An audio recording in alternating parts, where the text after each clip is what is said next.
선한 사람 TV를 애청하고 계시는 국내에 계시는 성도 여러분 안녕하십니까? 저는 계속해서 고린도전서 13장에 바울 사도가 고린도 교회에 보낸 결정적인 말씀 사랑장에 대해서 강론하고 있습니다. 오늘은 사랑은 자기의 유익을 구하지 아니하며 라고 하는 주제입니다. 사람은 오래 살기를 원합니다. 그래서 온갖 약초와 건강식품들을 한 주먹씩 먹기도 합니다. 그리고 운동을 열심히 하는데 자기의 취향에 따라서 등산, 낚시, 여행, 테니스, 골프 등 많은 돈을 들여가며 즐깁니다.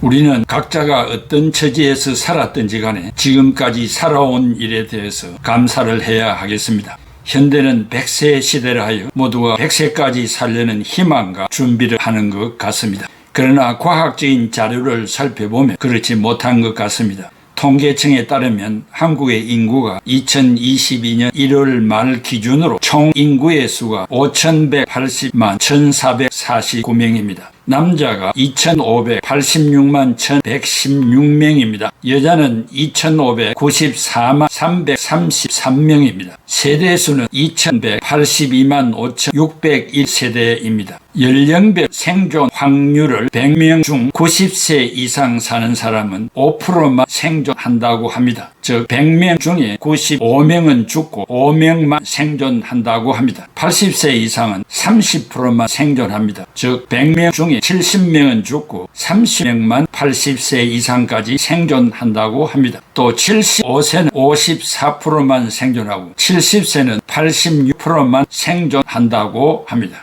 통계적으로 신뢰를 들면은 80세가 되면 100명 중 70명은 죽고 30명만 생존한다고 말했습니다. 90세 이상이 되면 100명 중 95명은 죽고 5명만 생존한다고 합니다. 확률적으로 건강하게 살고 있는 평균 나이는 76세에서 78세라고 합니다. 이것은 통계청, 국민연금공단, 건강보험공단 공동조사에서 참고하였습니다. 성경적으로 보면 시편 90편 10절에 우리의 연수가 70이요 강건하면 80이라도 그 연수의 자랑은 수고와 슬픔뿐이요 신속히 가니 우리가 날아가나이다 라고 했습니다. 그러므로 동창이나 친구들을 만나면 웃음으로 대화를 나누시고 좋은 우정을 만들어 가시기를 바랍니다. 인생은 짧고도 긴 여정입니다. 그러나 내일 일을 알 수 없는 안개와 같은 존재임을 재인식하고 이기주의 틀을 벗고 아가페적 이타주의의 삶을 살아야 하겠습니다.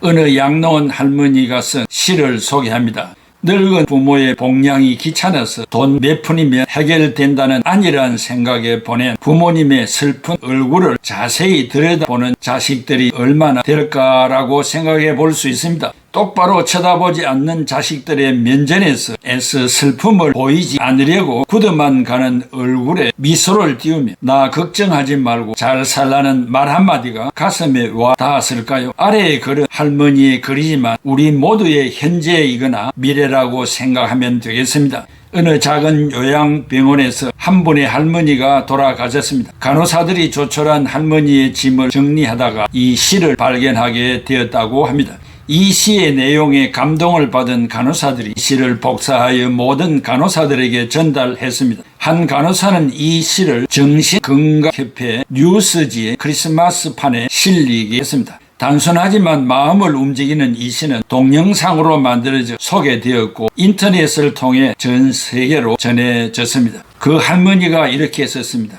간호사님들 무엇을 보시나요? 댁들이 저를 볼 때 무슨 생각을 하시나요? 현명하지 않고 변덕스런 성질과 초점 없는 눈을 가진 투정이나 부리는 늙은 노인으로 보이겠지요. 음식을 질질 흘리고 대답을 빨리빨리 못하냐고 큰 소리로 말할 때면 전 정말 당신들이 좀 더 노력해 주기를 원했습니다. 당신들이 귀찮다고 주먹질을 할 때는 맞아가면서도 전 정말 안 움직이는 몸속에서 용기를 내어 헛손질로나마 싸우고 싶었던 것이랍니다. 댁들이 하는 일도 못 알아보는 것 같이 보이고 양말이나 신발 한 짝을 항상 잃어버리는 늙은 노인으로밖에는 안 보였나요? 저항하든 말든 목욕을 시킬 때도 설거지통 그릇만도 못하고 대돌만도 못한 내 몸뚱이에 눈물도 쏟아냈지만 흐르는 물에 감추어져 당신들 눈에는 보이지 않았겠죠. 음식을 나누어 먹는 것이 아닌 그냥 먹여주는 댁들의 눈에는 가축보다 못한 노인으로 비추어졌던가요? 댁들은 저를 그런 식으로 생각하시나요? 댁들은 저를 그런 식으로 보시나요? 제 팔에 든 수많은 멍 자국들이 당신들 눈에는 도화지 위에 아무렇게나 그려놓은 망가진 보라색 도라지 꽃으로 보이던가요? 간호사님들, 그렇다면 이제 눈을 뜨고 그런 식으로 절 보지 말아주세요. 이 자리에 꼼짝하지 않고 앉아서 나의 의지는 상실되어 댁들이 지시한 대로 행동하고 나의 의지가 아닌 댁들의 의지대로 먹고 온몸에 멍이 들어도 아픔을 삭혀야 하였던 제가 누구인지 말하겠습니다. 제가 10살 어린 나이였을 땐 사랑하는 아버지도 있었고 사랑하는 어머니도 있었고 형제들도 자매들도 있었답니다. 16이 되었을 땐 발에 날개를 달고 이제 곧 사랑할 사람을 만나러 다녔답니다. 20살 땐 평생의 사랑을 평생 지키기로 약속한 결혼 서약을 기억하며 가슴이 고동쳤답니다. 25살이 되었을 땐 알아주고 감사주고 행복한 가정을 필요로 하는 당신들 어린 시절과 같이 귀엽던 어린 자녀들이 생겨났답니다. 30살이 되었을 때 어리기만 했던 자녀들이 급속히 성장해서 서로 오랫도록 지속될 관계가 맺어졌답니다. 40살이 되었을 때 어리기만 했던 아들, 딸들이 성장해서 집을 떠나게 되었지만 남편은 제 곁에 있어 슬프지 않았답니다. 50살이 되었을 때 제 자식들은 직장에서 일을 하고 손주들 제 무릎에 안겨주며 그때 비로소 인생의 맛을 느끼는 저 자신을 알게 되었답니다. 마침내 어두운 날들이 찾아와 내 옆에 있던 남편이 먼저 하늘로 떠나게 되면서 앞으로의 삶을 생각해보니 두려운 마음에 몸이 오싹해졌답니다. 자녀들이 모두 자기의 자식을 키우고 있는 그 모습을 보고 난 내가 알고 있던 지난 날들과 사랑을 한번 생각해 봤답니다. 저는 이제 늙은이가 되었는데 참으로 우습게도 늙은이를 바보처럼 보이게 만드는 것들을 보면서 세월은 참으로 잔인한 것 같다는 생각도 해봤답니다. 몸은 망가지고 우아함과 활기는 떠나버렸고 한때는 마음이었던 것들이 이제는 무딘 돌이 되어버렸답니다. 시체와도 같은 이 늙은이 속에는 아직도 어린애 같은 마음은 살아있어 가끔씩 다 망가진 이 가슴이 부풀어오는 때가 있답니다. 좋아하는 사람이 생겨 젊은 시절처럼 사랑도 하고 싶다는 꿈도 꾸어본답니다. 즐거웠던 일들을 기억해보고 고통스러웠던 일들을 기억해보면서 난 지금 다시 한번 삶을 사랑하며 이렇게 살아가고 있답니다. 너무 짧고 빨리 지나간 지난 날들을 생각하면서 영원한 것은 아무것도 없다는 엄연한 현실을 받아들이기로 했답니다. 이제 사람들이여 눈을 떠보십시오. 눈을 떠보십시오. 투정이나 부리는 늙은이로 보지 말고 좀 더 자세히 나를 봐주세요. 당신의 아버지는 아니나 아버지일 수도 있고 당신의 어머니는 아니나 어머니일 수도 있습니다. 그냥 가축에게 모이를 주듯 하지 마세요. 그냥 먹고 싶습니다. 멍들게 하지 마세요. 가슴 속에 멍을 안고 떠나지 말게 해주세요. 사는 동안 간절한 내 소망입니다. 이상한 양로원의 현실을 고발한 내용이기도 하며 거기서 마지막 생을 준비하는 이들의 현실을 체험하는 듯합니다. 인간은 태어났다가 생로병사를 거치며 결국은 죽습니다. 세상의 변천사에 따라 시대적 고려장애라고 불리는 요양원의 현실이 이렇다는 것을 적나라하게 표현된 내용에 공감을 하면서도 어쩐지 애잔한 마음이 남습니다. 남의 일이 아닌 바로 나에게도 다가오고 있는 길이기 때문이겠죠. 바울이 고린도 교회를 향한 이 조언이 오늘의 우리에게 무엇을 교훈하는 것일까요? 사랑은 자기의 유익을 구하지 않으며 라고 했습니다. 이 유익이라는 말은 헬라말로 the things, 무엇의 것이란 말이고 공동 번역에는 자기의 사욕이라고 번역했습니다. 자기의 유익 그 자체를 정죄하는 것은 아닙니다. 그러나 아가페 사랑은 이기심의 영역을 초월하여 이웃의 유익을 구할 수 있어야 사랑의 사람이라고 말할 수 있을 것입니다. 형제에게 내 것을 희생하고 배려할 때만 내 것, 네 것이라는 경계선을 뛰어넘을 수가 있습니다. 강조하는 것은 소유 그 자체가 잘못은 아닙니다. 그러나 성경적인 소유의식은 반드시 청지기적 의식으로 성화되지 아니하면 안 됩니다. 청지의식이란 무엇입니까? 모든 것이 하나님의 것이라는 고백입니다. 그러므로 내게 있는 것을 이웃에게 베풀 때에도 내 것을 준다는 심정으로 해서는 안 됩니다. 만약 홀이라도 내 것을 준다는 마음으로 하면 받는 사람이 치사한 부담을 갖게 되고 억압이 생기게 됩니다. 우리가 무엇인가를 베풀 때 이것은 내 것이 아니며 이것은 하나님의 것이라는 생각으로 손을 내밀어야 축복이 됩니다. 하나님의 것을 하나님의 백성들에게 주는 심정으로 해야 합니다. 그런데 불행한 사실은 고린도 교회 성도들은 은사를 구해도 전적으로 자기 자신의 유익을 위하여 받기를 기도했습니다. 하나님께서 신령한 은사를 주시는 목적을 모르고 있었습니다. 은사는 형제를 섬기고 교회의 덕을 세우고 복음을 전하기 위하여 주시는 것입니다. 그런데 정반대로 고린도 교회 성도들의 생각은 다만 자기 중심, 자기 행복, 내 소유, 내 이기심, 자기라는 우상으로 가득 차 있었습니다. 바울이 방언 은사의 남용을 경계한 이유도 여기에 있습니다. 고린도전서 14장 4절에 방언을 말하는 자는 자기의 덕을 세우고 예언하는 자는 교회의 덕을 세우나니 했습니다. 방언의 은사는 교회에서 덕을 세울 수 없고 자기에게는 유익이 있습니다. 교회 전체의 유익에 기여하는 바가 없기 때문입니다. 그래서 바울은 사랑의 치료를 역설합니다. 참된 사랑은 주는 것입니다. 하나님이 세상을 이처럼 사랑하사 독생자를 주셨으니 이 사랑은 언제나 주는 것이라고 했습니다. 사랑한다면 줄 것은 항상 있습니다. 없어서 못 주는 것이 아닙니다. 사랑이 부족하기 때문입니다.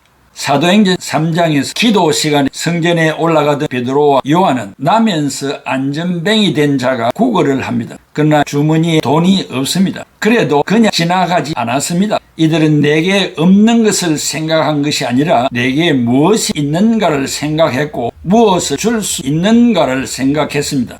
형제여, 내게 은과 금은 없지만 내게 있는 것으로 내게 주노니 예수 그리스도의 이름으로 일어나 걸으라고 했습니다. 안전뱅이가 구걸한 것은 돈인데 진정 필요한 것은 돈이 아니라 일어나서 걸어가는 것이 아니겠습니까? 그는 구원을 받았습니다. 치료를 받았습니다. 정신적으로 희망과 안식을 얻게 되었습니다.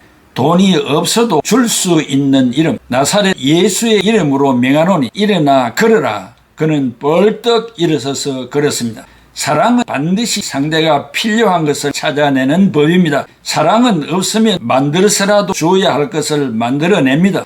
사랑은 자기의 유익을 구하지 않습니다. 이것이 아가페적인 사랑의 본질입니다. 70년, 80년 살다가 갈 인생인데 이 땅에 무엇을 쌓아 놓으려고 하겠습니까? 자기의 욕심을 충족시킬 수 없는 욕심쟁이 인생이 아닙니까? 빅톨 유고의 유명한 소설 93년이라는 책이 있습니다. 불란서 혁명 직후에 숲을 지나던 병사들이 기아에 지친 어머니가 새 아이를 데리고 있는 것을 발견하고 상사가 귀한 빵 한 덩어리를 던져 주었습니다. 어머니는 지체 없이 세 조각으로 나누어 세 자녀에게 분배했습니다. 그들이 먹는 모양을 희열에 넘치는 모습으로 지켜보고 있었습니다. 이 광경을 물끄러미 지켜보던 젊은 병사가 말합니다. 저 여자는, 즉 어머니는 배가 안 고픈 모양이지요. 이 말을 들은 상사가 대답합니다. 그게 아니야, 어머니이기 때문이야 라고 했습니다. 맞습니다. 어머니의 사랑이 내가 먹어야 되겠다는 이기심을 극복하게 만든 것입니다. 이 이기심을 극복하지 못하는 이는 어머니의 자격이 없는 것입니다. 만일 가치 판단이 존재 판단에 기초하지 않는다면 그 판단은 그릇된 것입니다. 린스키라는 신학자는 말하기를 만일 인간에게서 이기심이라는 질병만 치료된다면 오늘 우리의 삶의 자리는 바로 에덴의 낙원이 될 것이라고 증언했습니다. 여러분, 우리 속에 뿌리박고 있는 이기심, 치사하고 더러운 이기심을 극복하고 이웃의 유익을 구하는 새로운 질의 삶이 가능할까요? 무엇보다 주님에게서 섬김의 정신을 배워야 합니다. 그리스도의 정신은 이타심입니다. 섬기는 자세 그 자체입니다. 마가복음 10장 45절에 인자가 온 것은 섬김을 받으려 함이 아니요 도리어 섬기려 하고 자기의 목숨을 많은 사람의 대속물로 주려 함이니라 라고 했습니다. 예수님은 섬기기 위해서 요한복음 13장 4절에 수건을 허리에 두르시고 제자들 앞에 무릎을 꿇고 때 묻은 발을 씻기신 모습을 생각해 보십시오. 이것이 사랑의 행동입니다. 이기심을 극복할 수 있는 가장 중요한 훈련은 나의 이기적 욕망을 위해서 no를 선언하고 하나님의 거룩한 뜻을 향해서는 yes를 선언하는 것을 배우는 일입니다. 겟세마네 동산에서 예수 그리스도께서 드리신 고뇌의 기도를 배우게 됩니다. 아버지여, 이 잔을 내게서 옮기시옵소서. 그러나 내 뜻대로 마옵시고 아버지의 뜻대로 하옵소서. 예수 그리스도께서 그렇게 기도하실 수 있었던 이유는 우리를 사랑, 즉 아가페 하셨기 때문입니다. 만약 주님께서 자기의 유익을 구하셨다면 인류에게 주어진 이 십자가의 감격이 없었을 것입니다. 우리의 구원은 사라지고 말았을 것입니다. 사랑은 자기의 유익을 구하지 않습니다. 그래서 예수 그리스도는 우리의 주님이 되셨고 구주가 되셨습니다. 사랑하는 애청자 여러분, 오늘 우리는 아가페 사랑을 믿을 때 받았습니다. 우리의 마음에 간직하고 있습니다. 하나님으로부터 받은 이 희생적인 사랑을 우리가 실천하지 못함에 문제가 있는 것입니다. 여러분은 얼마나 많은 물질을 가지고 계십니까? 얼마나 많은 재산을 가지고 계십니까? 얼마나 많은 지식을 가지고 계십니까? 이것을 내 혼자 간직하고 사용하지 말고 이웃을 위하여 풀어놓으시기 바랍니다. 이것이 예수 믿는 크리스찬의 삶입니다. 그리스도의 제자의 도리입니다. 품성을 실천하는 생활이 되겠습니다. 사랑은 자기의 유익을 구하지 않는다라고 했습니다. 이 말씀을 억만분지일이라도 실천하여 이 말씀에 아멘하고 실감할 수 있는 실천이 여러분들에게 있기를 기원합니다. 기도하겠습니다. 고마우신 아버지 하나님, 은혜와 사랑을 감사합니다. 죄성을 가진 이 인간은 가지고 가져도 끝이 없습니다. 이 세상을 다 내 것이라 한다고 하여도 더 많은 것을 요구하는 밑도 끝도 없는 이 인생, 이 사실을 다 인식하고 있으면서도 한없는 욕심의 삶을 살고 있는 저희들을 불쌍히 여겨 주시옵소서. 현재 내가 가지고 있는 이 모든 전체를 내 이웃을 향하여 필요한 사람에게 베풀어 주는 그리스도의 정신을 실천하는 우리들이 되게 하여 주시옵소서. 예수 그리스도의 이름으로 기도하옵나이다. 아멘. 나 가진 재물 없으나 남이 가진 지식 없으나 남에게 있는 건강 있지 않으나 남이 없는 건 있으니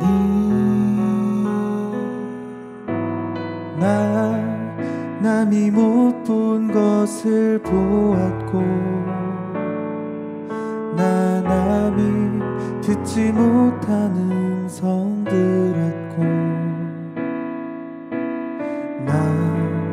남이 받지 못한 사랑 받았고 남이 모르는 걸 깨달았네.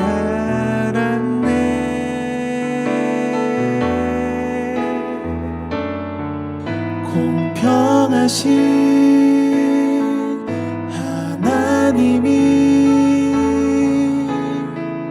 남이 가진 건 나 없지만 공평하신 하나님이 남이 없는 것 갖게 하셨네.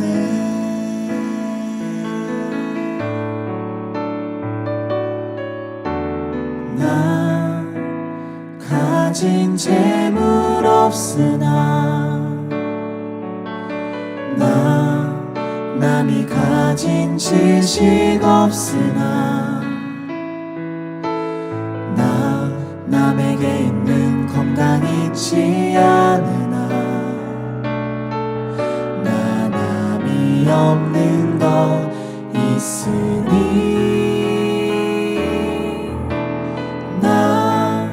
남이 못 본 것을 보았고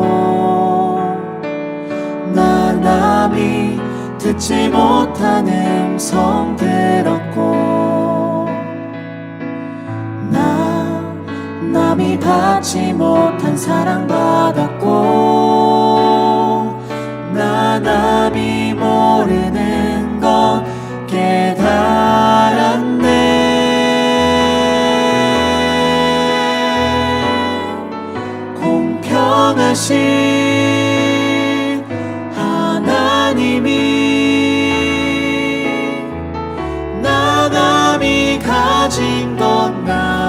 없지만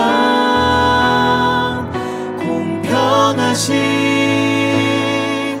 하나님이 만남이 없는 것 같게 하셨네. 공평하신 하나님이 나 남이 가진 건 나 없지만